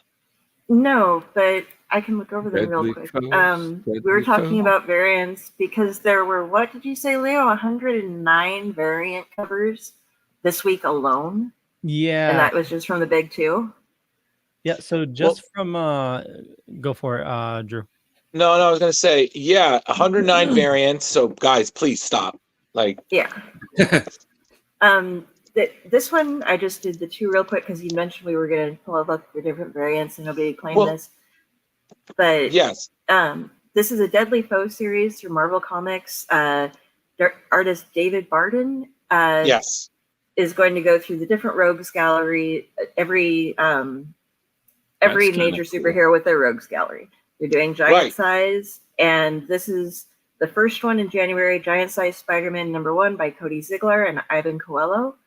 And or Yvonne Coelho, and after that, there's a couple more that they've shown us the covers for, but they do not have release dates or all of the rest of the information up yet. Right. So, so we're going to see Hulk, X-Men, and Daredevil so far, and it honestly, what I like about the art style is it's very 70s style. It reminds me of Saturday morning cartoons almost. Yeah, it has that kind of nice vibe to it, and honestly. I think that's the kind of gimmick I can get behind. It's very simple, but it's also paying tribute to the legacy of the characters. Yeah. So, honestly, that's the kind of variant that, again, I don't think I would buy, but I could definitely see the appeal, and I applaud that kind of artwork. So, Mr. Bardeen, keep it up. Agreed. So I know you mentioned this. Just want to show this real quick. I wasn't kidding. There just for Marvel and DC alone, there is 109 variants this week only, or not only this week, but just for this week alone. Yeah, this is getting seriously nuts, guys. We don't need this many covers. No. There's really nothing more to say. It's just, it's too much. And it's, this is all I'm going to say on it. And then I say we just move on to the next thing is it's just too much. And on top of it, it's not going to save the industry. That's the way I look at it. It's really not. Although it is giving a lot of artists some paid time. There you go. So but I think it's just oversaturating the market in a way that it doesn't need right now. Yep. So and shelf space. Oh, we have to make this much room for the new Batman. Go back 1 second, Leo. Yeah. Go back to the last page you had up, or scroll up a little bit, maybe. Yeah. It's not showing it now, but it had remember the Return of Superman? Yeah. They're doing those covers. There they are. Right there. Return of Superman covers. Yeah, there's a bunch. I like those. Yeah, these look pretty cool, but there is a bunch of them, literally. Yeah. Yeah. There's more down here. Yeah. All right. So I know my LCS doesn't even carry half of some of the variant covers that come out because they don't have room. Usually you got to order like 500 of each comic to get it's really ridiculous. It's really meant for like bigger comic shops that are doing it, right? Your Midtown Comics kind of thing. Yeah. But, all right, so variant covers, 5 minutes spent. Next. Okay. Green Arrow. Yes. All of them. I know. Let me pull up my notes for it. Where the hell? Hold on. Where is Well, yeah, this is currently Green Arrow. This is Joshua Williamson's current run. And this issue specifically is a nice tribute one where you see a lot of Green Arrow artists who've worked on the character, such as the great Phil Hester, that's art style, whose interview we got to do at Terrificon, is amongst there. Because Phil being the artist for Kevin Smith's run on Green Arrow back in like the early 2000s. It's always nice seeing his style. I always enjoyed it. Yeah, I pulled up my notes here. So, so with this, it's Oliver. So DC is maxing out green, and it's not of the gamma ray kind. Huh. So, I'll take that off. So spoilers for this issue of Green Arrow, actually a series. So Oliver teams up with an older version of himself, which warns him that the Arrow fam, and I hate that they're doing all the fam, like the Bat fam. I know. So the Arrow fam will be the cause of DC's Great Disaster. And if you don't know, the Great Disaster was a 1972 Jack Kirby creation. It was a DC ending event, the Great Disaster, a cataclysmic event, global proportions, blah, blah, blah, essentially ended the world and created Earth AD. So anywho, Oliver learns that the old Oliver is a cyborg, not the cyborg from Titans, and Oliver 1, or Oliver Prime, is pushed through a time portal before he can figure it out. Oliver Prime lands in Star City, meets up with, get this, his younger self, and let's call him Oliver 0.5, who can be identified by a white feather in his cap. Soon after, the Oliver twins are met up by other Green Arrows from different eras with the Golden Age Virgin. Leo, do you need a break? So the younger Oliver, the Golden Age Oliver is suggesting that they fight to the death because there can be only one. So it gets crazier. Oliver Prime learns they are not cyborgs, and he gets pushed through yet another portal. This is going to be a 12-issue run by Joshua Williamson, Sean Azaki, Phil Hester, Andre Parks, Romulu Farjado Jr., and Troy Petrie. And the quote is, "It's been a blast writing this series." Williamson explained in a recent post on his Substack, "A dream come true. My goal for this series is to tell a kind of Hush level story with Ollie and his family. We're only 3 issues in. We've had a lot of characters to bring in for this Arrow family reunion." All right. Well, he mentioned Hush, so now I'm sold. I was like, huh? Yeah, that's a tall comparison because Hush is arguably one of the best Batman stories, not both successfully but also artistically. Like, and I know this because that's one of 2 series that brought me back into comics was Ultimate Spider-Man and Hush. That would be a fun comic book roundtable. Absolutely. But absolutely. So I'm all for a good Green Arrow story. I mean, I've never been the biggest fan, but I definitely enjoy a good story. And like Jeremy said, Hush. Okay, we'll see where we go there. Yeah. So.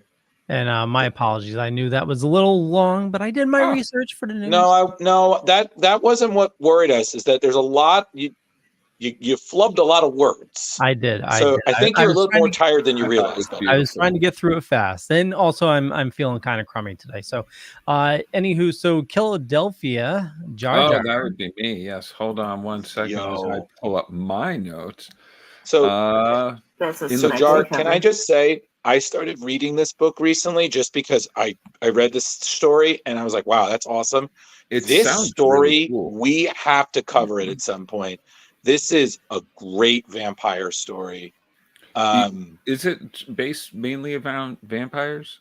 Yeah, it's primarily vampires, but there's as the story goes on, you see other characters in it, and this is where it's promising. It's definitely promising a far bigger story.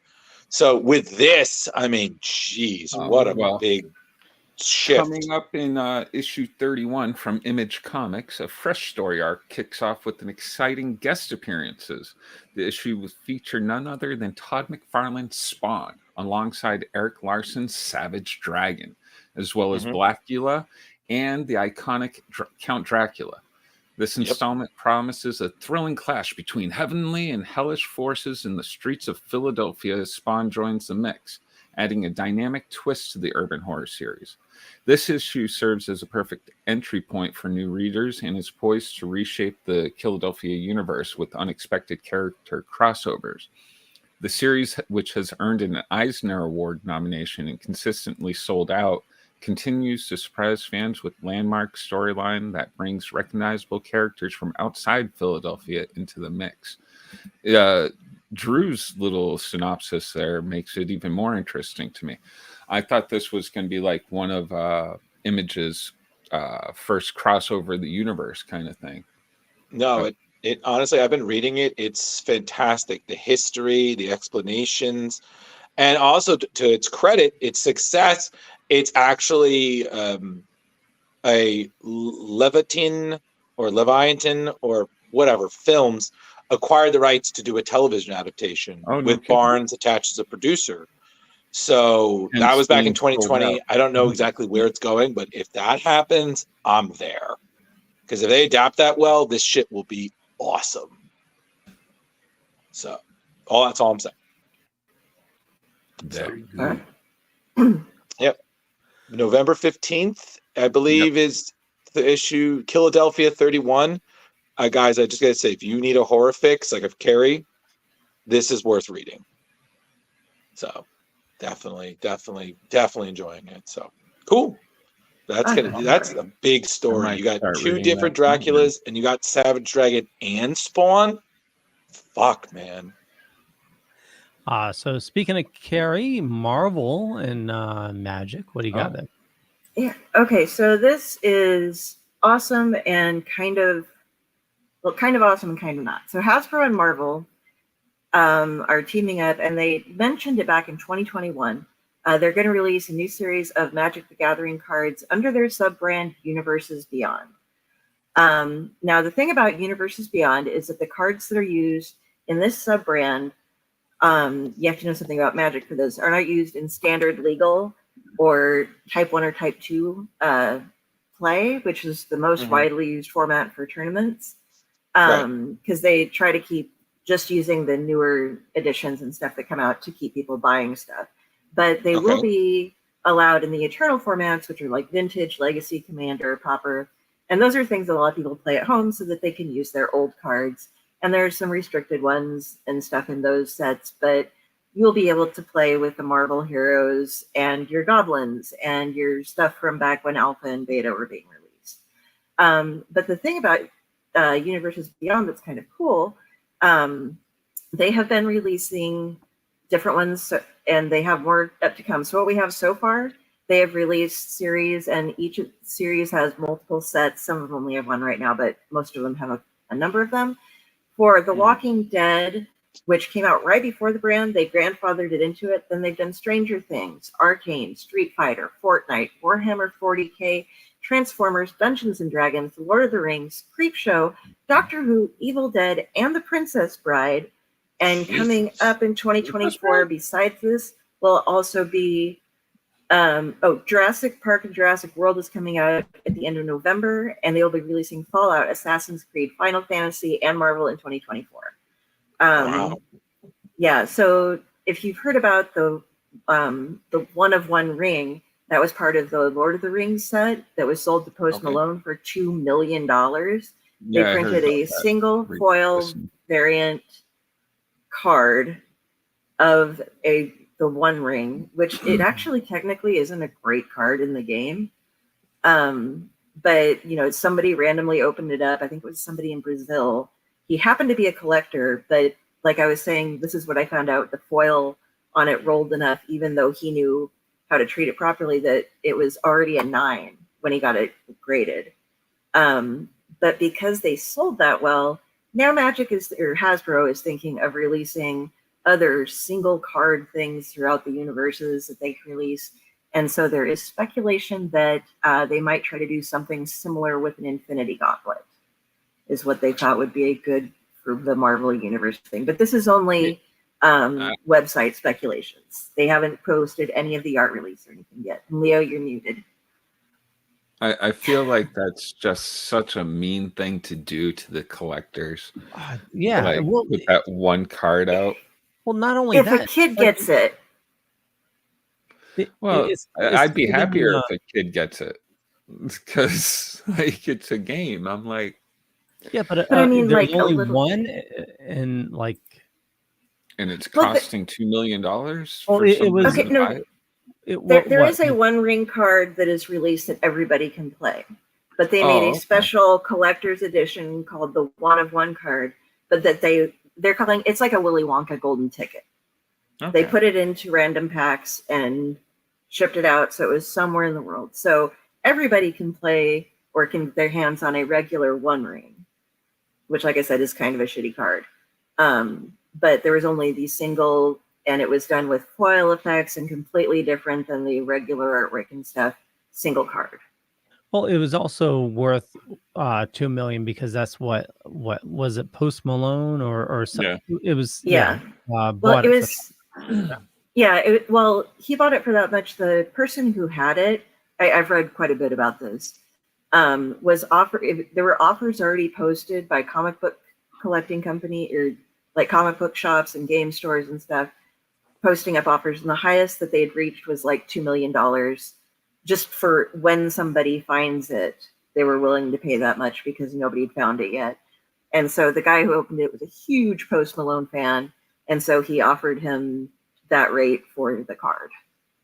Like, if you'll pay as much as these people are offering. And then he went down and like got it from him personally. So we got to meet him. I mean, good for the guy that found it, I guess. Yeah. I know we need to move into the next story, but this just means that this is the 80s or 90s all over again. And we're going to be collecting Marvel cards, you know, basically. Yeah. Okay. So, Drew, I love this. Yes. Okay. I'm sorry. This is one of the best covers I've seen in a long time. 2024's January issue of Nightwing will parody the beloved woman yelling at the cat meme, which we know is from a 2011 still from the Real Housewives of Beverly Hills. So that, the Taylor Armstrong crying and pointing during an argument. And then the second one was, a confused looking cat at a dinner table. Kind of that whole, I'm arguing. And the cat is like, fuck you. By the way, fun fact, the cat's name is Smudge. So I just wanted to let you know, in case I had no idea. I just thought. You just took out some real important information out of my brain just so that I now know that the cat's name from that friggin' meme is Smudge. You're welcome. I just lost something really important. Well, listen, I don't think you needed to know how to do math, so fine. So, so this story is taking place during the Titans Beast World storyline. So that's when you're seeing world overrun with beasts, being one of those beasts, essentially being Damian, who has been essentially turning into somewhat of a cat. So in the story, you're seeing Nightwing and Batgirl and Titans doing everything to help the world, but there is a threat in Bloodhaven. Essentially, a Robin is now a cat. And if I hear any Gotham War reference, I swear to fucking God, Leo. Okay? So can John Kent and his other BFF Nightwing save the city from Damian, or is that going to be ridiculous? I'm sorry. Tom Taylor's Nightwing has been one of the best things DC has been doing. It's consistently humorous, well-written, well-drawn. They're taking bold chances, and they're committing to their stories. And this cover, done by Bruno Redondo, who's been collaborating quite frequently with Tom Taylor, just proves that you can just have fun with it. And personally, I would buy that color just on cover on principle alone, because it's fucking hilarious. So that's all I'm going to say. That's a new series, right? Nightwing. Well, it's not really new. It's the series that was started in 2016, and just Tom picked it up around, I don't know, mid 70s, I think, 70s, 80s, and he's just been writing it since. Okay, this is where we have Nightwings. Oh, sorry. Oh, I thought they restarted it recently. No. Okay. They've just been. But that's where they named his butt, right? Carrie, you gotta let the butt thing go. It just the covers with the references to the butt. It was just like, what? I don't understand, because I don't read Nightwing. And then it was like, it was a whole thing. And I was like, what? He's got one super hat. Okay, we're gonna put a pin on that, Carrie, because we could waste another hour explaining the mythology of how Nightwing's butt became its own hero. Okay. No. Next. No, I was just gonna say, because of time and because I screwed up and didn't do my research, we are gonna skip Marvel Voices, so we will head over to Magic. Jar Jar. Oh, that is me. All right. So in January, a pivotal moment in the X-Men's groundbreaking Krakoa age is set to unfold in two significant series, as I told you last week: Fall of the House of X by Jerry Dugan and Lucas Wernick, and Rise of the Powers of X by Kieran Gillen, and R.B. Silva. After the dramatic events in Fall of X, the X-Men are compelled to come together for a momentous battle that transcends time and space, ultimately shaping the future of mutant kind. Fans can now preview a new variant cover, as we're seeing, for Fall of the House of X #1, created by renowned cover artist Stanley Lau, aka Art Germ.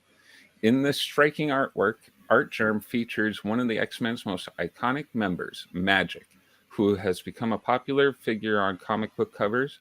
Magic, who had served as one of Krakoa's war captains and defended the mutant nation and her unique powers, recently found herself stranded in Vanaheim with a group of mutants in the realm of X. Amidst prophecy-driven conflicts and enigmatic power issues, the question remains, will Magic return to Earth in time to join the X-Men in their final stand? And that's about all I got to say about that one. On sale January 3rd, everyone. Yeah. Art Germ just does amazing work. It really does. It's like, again, I have no desire to read this, but by God, he does beautiful work. Yeah, it draws your eyes right to it. Yeah, like, and that's her latest costume too, and it's a nice splash of color, but it's just so well done. It reminds me of like Final Fantasy, the cutscenes in the game. Yeah, totally. It's got that nice effortless anime 3D, but very lifelike. Like I would love to see a cosplayer do this version. Oh, for real. Absolutely. So, but Art Gem, he's a bestseller for a reason. So, sir, keep it up. On to the next piece. Oh, yeah. So apparently somebody lost a couple fingers. 6 fingers. That's a few fingers missing. Okay. This is Image Comics is going to be releasing a new horror story series in February 2024 called The 6 Fingers. It's going to be set in a cyberpunk world. It's going to be written by Dan Waters, known for his Loki comics, with art by Sumit Kumar of Man Bat fame.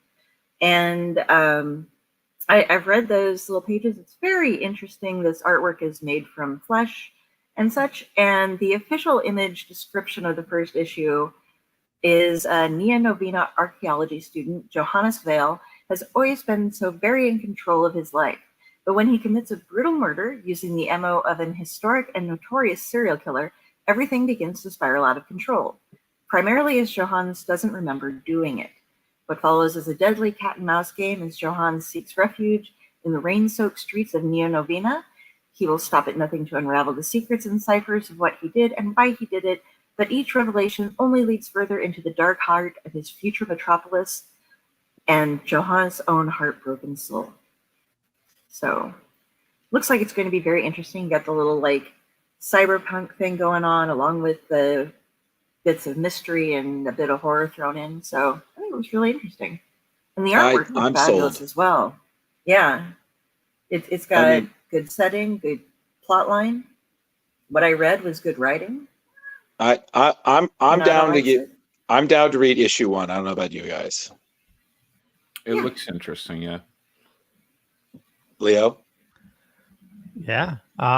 So next, I was trying to think of a funny way to do this, but what's the alternate of Ferris Bueller's Day Off? Ferris Bueller's. What's his sister's name? I'll give it to you. Parker Lewis Can't Drew. Oh no! Get out. Okay, this has been a huge thing recently because we've talked about Ultimate Spider-Man coming back in January 2024 as part of the relaunch for the Ultimate Universe. And we've heard that the writer, John Hickman, has brought up that it's kind of has some inspiration from Peter B. Parker. But now we know officially it is an older Spider-Man, one who is married to Mary Jane and has kids. So the beard, huh? Yes, and he's a bearded Spider-Man. I love all of this. So what we're seeing here is some beautiful variant covers by artist Elizabeth Torque, which will adorn the first 4 issues. And then we also saw Superior Spider-Man alum Ryan Stegman's cover, the family photo. That's Stegman. Looks great, as always. The whole family. Essentially, the Hickman definitely said that he wanted to lean into his superhero life from a different place than, because we've read Ultimate Spider-Man, so we've seen the origin. This is one, he's already married, he's already a dad, so this is their way of showing the different thing.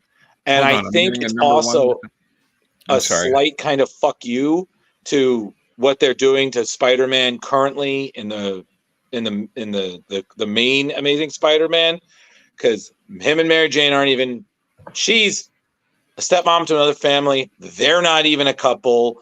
They're like trying to pretend that they're like, their love is like more like a sibling love. I was like, weird.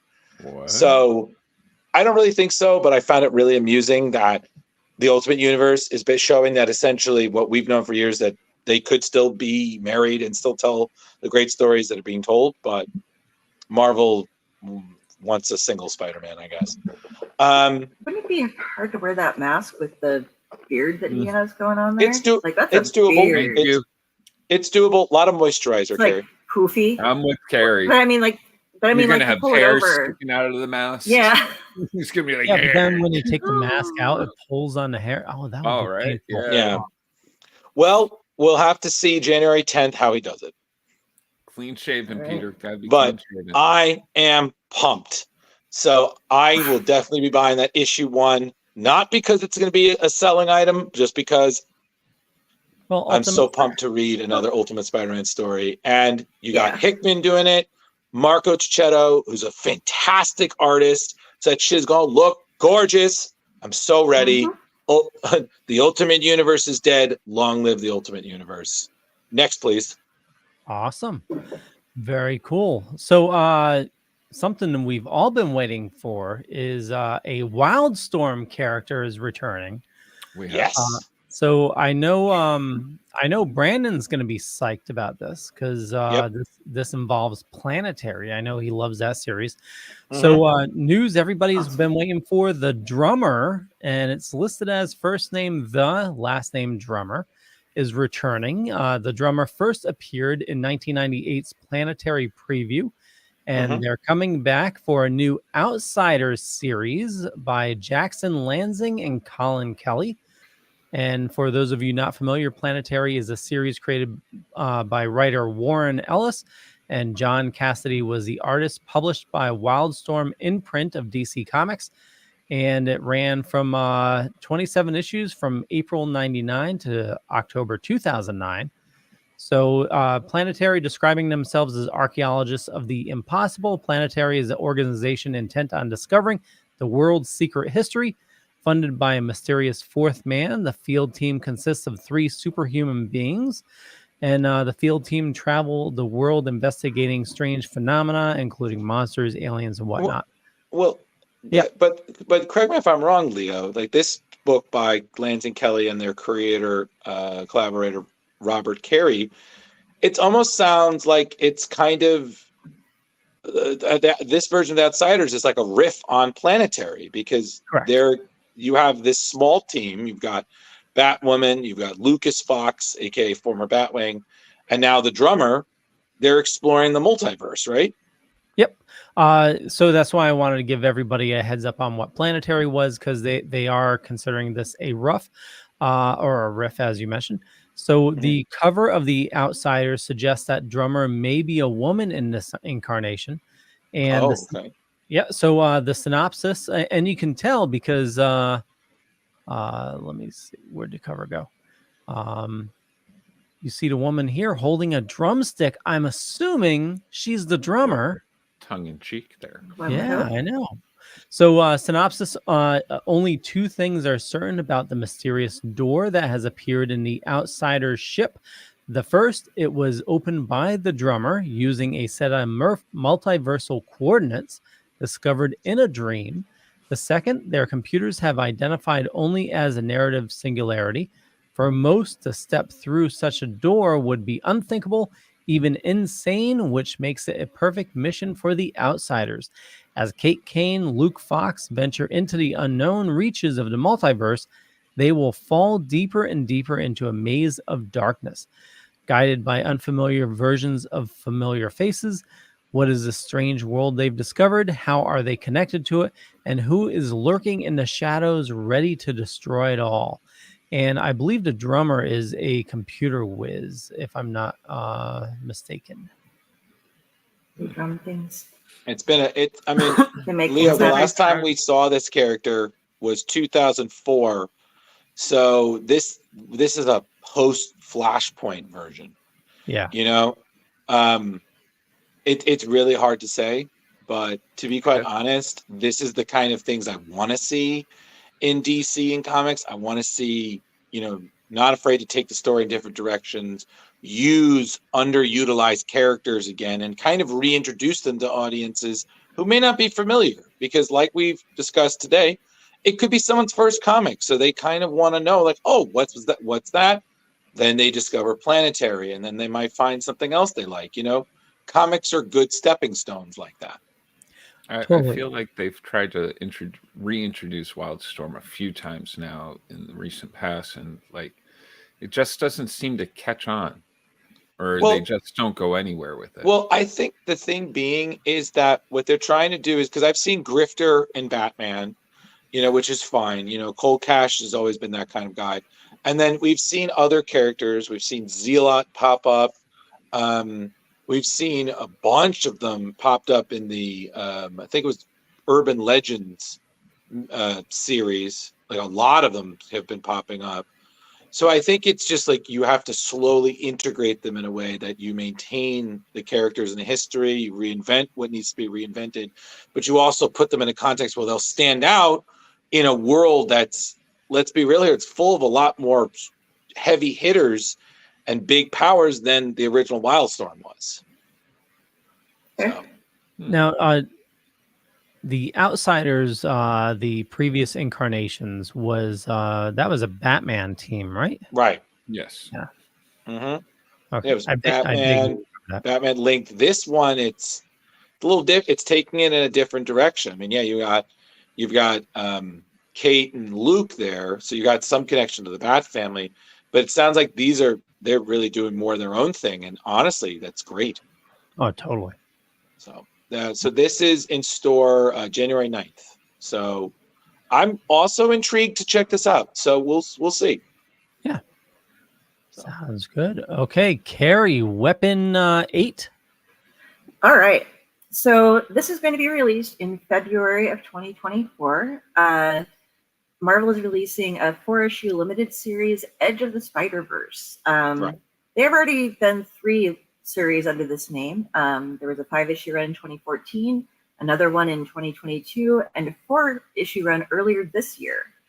This one will be featuring Colin Kelly and Jackson Lansing, who will be writing this with artist Travel Foreman. I think they're all it new might to be this- Travis, but I think it's Travis Foreman. I think that was a typo from the thing. Oh, okay. Travis Foreman, that makes a lot more sense. They're all new to the series, and their story in this is going to finally debut someone from the Weapon 8 project. Now, the Weapon Plus program is something that a lot of people have been confused by, because when they call Wolverine Weapon X, a lot of people confused it with X from the X-Men, thinking that it has nothing to do with it. It was a Roman numeral. It stood for the 10th experiment. People brought to us through the 10th program include Wolverine, Sabretooth, Maverick. Later on, they recreated it. We got Deadpool, Kane, Sluggo, Slayback, and stuff. So there have just been a shit ton of different characters through all the different experiments, but we have never heard any actual confirmation on anything about what happened with Project 8. Like, we know what happened with projects 1, 2, like through 14 and stuff. There's been at least some information. There have been suggestions that are all rumor and has never actually been confirmed by Marvel, that it was another project to create super soldiers. They were using psychotic people, criminals, and they were also using hypnosis and drugs to create sleeper agents. And somebody said that it is mentioned in New X-Men number 145, but according to Everything Geek, they haven't found it mentioned actually anywhere in the Marvel universe. So they're going to be bringing it. We finally get to figure out what Marvel had planned with Weapon 8.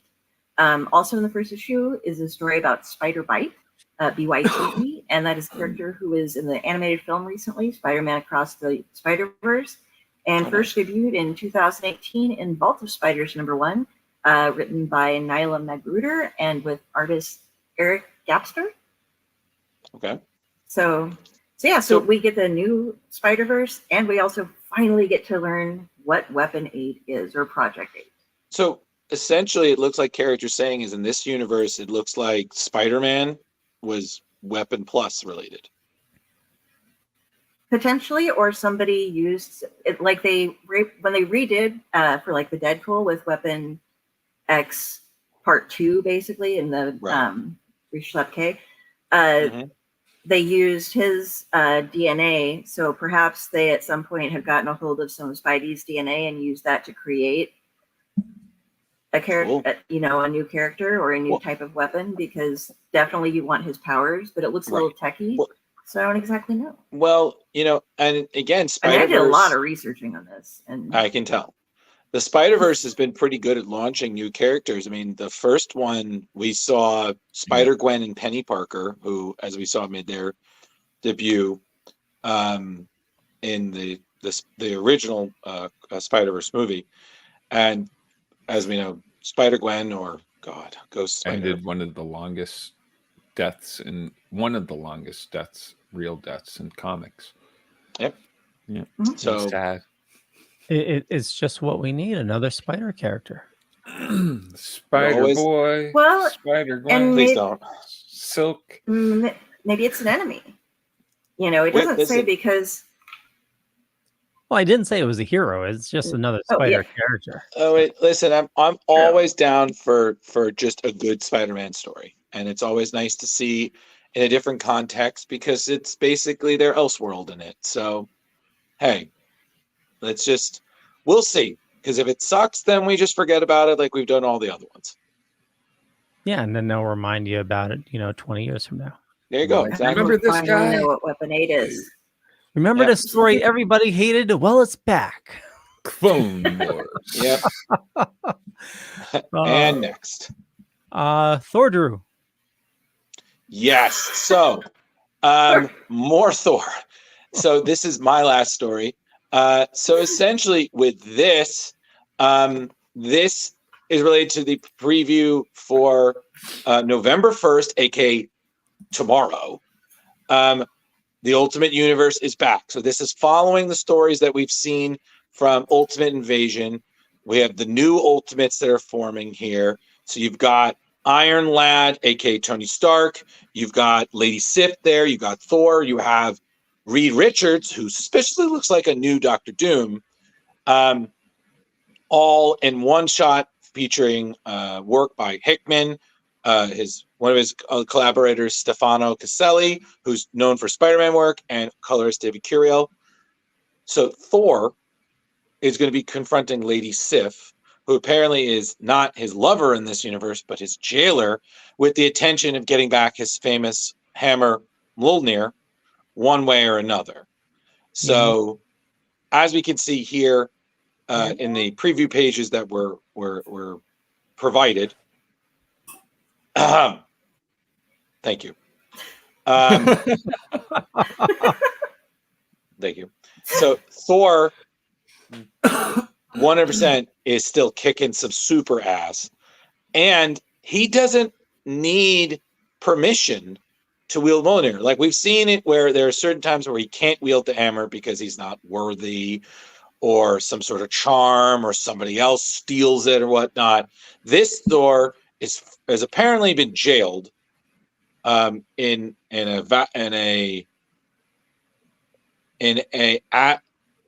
Asgard prison. He is free. He wants his hammer back, and this hammer just comes back to him, and he rips. And at any point, you realize Thor could have easily called a hammer to him while he was in jail at any point, but he savored the chance to give his jailers a piece of his mind.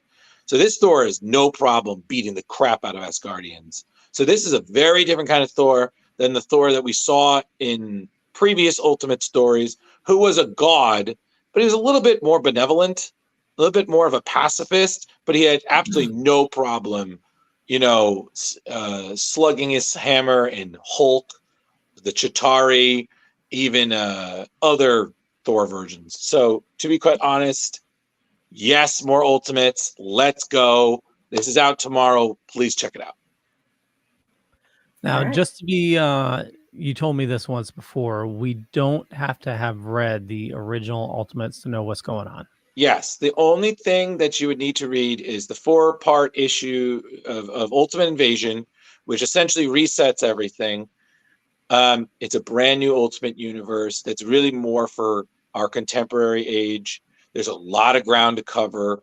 And to be quite honest, it's a really exciting time because I feel the mission of the Ultimate Universe, which was to tell stories outside of the mainstream continuity that allowed creators to take them in new and different directions, is exactly the kind of thing that Marvel needs right now. I think all comics need that. Yes, but the Ultimate Universe did it right the first time. And yeah, it got a little lost along the way, but it was still pretty fucking awesome. So I'm thoroughly pumped. So, yep. That's me. Very, very cool. Very cool. That's it. I think we made it. Wow. Nice. We All right. made it. So do we end? So is Halloween over? Do we just sign off and that's it? Just about. I just wanted to say one thing really quick before we for it. do. This is comic book related, but I read a nice rumor today about Deadpool 3, where apparently with what's going on with Loki, that like the multiverse is going to explode, and Deadpool is going through the multiverse picking the prime versions of each character. So he's looking for like the best Wolverine, the best Spider-Man. That's why we're also seeing Beast as well. So he's out there recruiting the best of each character. Interesting. Yeah. Okay. So yeah, I read that today. Sounded very interesting. Figured I'd share. And with that, we will close things up. I want to thank everybody for watching this fine evening. You know me, just Google me. You'll find a bunch of stuff. It could be true, could be not. I'm not going to say which is which, but what is true is I run the Dorkening Podcast Network. You can head on over to thedorkening.com to learn more there. And you can see more of these fine, awesome people like Jar Jar.